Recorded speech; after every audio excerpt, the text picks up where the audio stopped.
Genetic material जो है Hifsa, Amanullah, Chander, Pradeep. Okay, genetic material ज्यादातर वायरस का क्या होता है? Option B is the correct answer. RNA.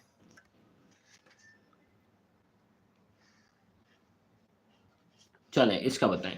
Identify in which of the following the genetic information is catalyse using reverse transcription.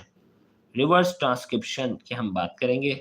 इनमें से कौन सा रिवर्स ट्रांसक्रिप्शन वाला है? ऑप्शन ए बी सी में बताएं।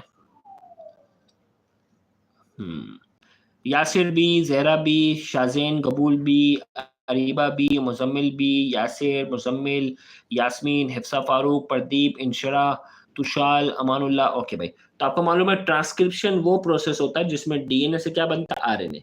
लेकिन यहाँ हमसे पूछा कि रिवर्स ट्रांसक्रिप्शन, तो रिवर्स ट्रांसक्रिप्शन में क्या होगा? इसका उल्टा कर दो, आरएनए से क्या बनेगा? रिवर्स ट्रांसक्रिप्शन में आरएनए से क्या बनेगा? डीएनए बनेगा। लिहाजा इसका करेक्ट आंसर हमारे पास जो है वो option B is the correct answer.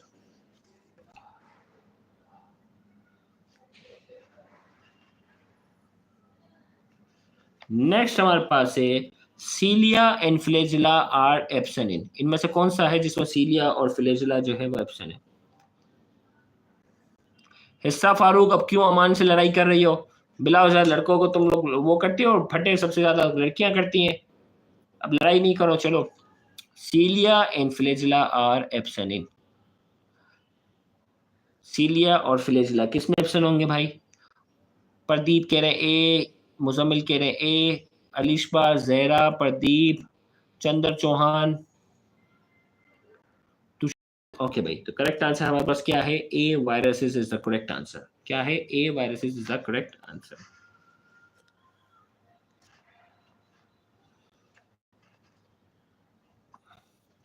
The genome of influenza virus is made up of.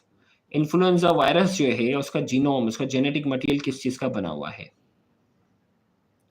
हमना जमील कह रही है ए, फैंटास्टिक टी ए, यासिर ए, हमना, अरीबा, हिस्सा फारूक, ये सब जो है वो एक ही तरफ जा रहे हैं। Single standard RNA is the single standard RNA is the correct answer. Next MCQ के लिए करना पड़ेगा मुझे पेज 10। आइए करते हैं पेज 10।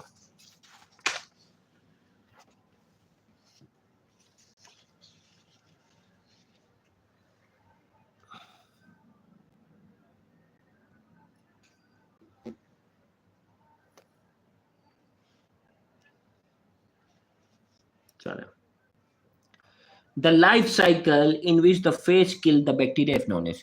वो लाइफ साइकिल जिसमें फेज जो है बैक्टीरिया फेज जो होता है वो बैक्टीरिया को किल कर देता है, उसे क्या कहते हैं? बहुत ही आसान सवाल है। अरीबा, सबका सी सी आ रहा भाई। लैक्टिक साइकिल, लैक्टिक साइकिल में क्या होती है? लाइसिस हो जाती है, इसीलिए ये वर्ड निकला है lactic cycle. C is the correct answer. Next है where are the enzyme required for the replication of HIV virus. Enzymes जो हैं वो एचआईवी वायरस की रेप्लिकेशन के लिए ये एंजाइम कहाँ पाए जाते हैं? नवीशिया करके हमारे न्यू पार्टिसिपेंट है बेटा, welcome to the live session. तो एंजाइम जो है वो एचआईवी वायरस की रेप्लिकेशन के लिए इनसाइड द कैप्सिड, कैप्सिड के इनसाइड ये पाए जाते हैं जहां उसकी रेप्लिकेशन की जाती है। तो अब यहाँ जो है phase virus have enzyme, phase virus के पास जो एंजाइम होता है वो कहाँ होता है? ये आपने बताना है। फेज वायरस जो है उसके पास जो एंजाइम होता है जो बैक्टीरिया की वॉल को डाइजेस्ट करता है वो कहाँ होता है? चलो भाई, नवीशा ने कहा अस्सलाम वालेकुम बेटा। वालेकुम सलाम। फेज वायरस, देखो ये सवाल इनकम्प्लीट है ना, यहाँ स्टेम लग गई है। लेकिन फेज वायरस के पास जो एंजाइम होता है जो बैक्टीरिया की, गौर से सुनिएगा, बैक्टीरिया की वॉल को डाइजेस्ट करता है वो कहाँ होता है? तो हमना जमील ने सही आंसर दिया है ऑप्शन ए, टेल रीजन में होता है। टेल रीजन में एंजाइम होता है, वो टेल रीजन जो होता है वो उसको क्या करता है? वहाँ होल्ड कर रहा होता है, और वो होल्ड करके क्या करता है? अपना जेनेटिक मटेरियल को इंजेक्ट कर रहा होता है। उसका करेक्ट आंसर हमारे पास क्या है? Tail is the.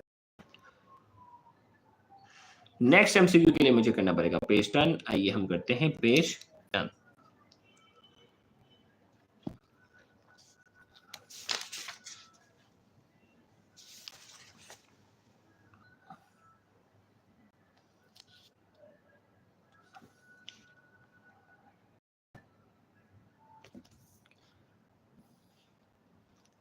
चलें,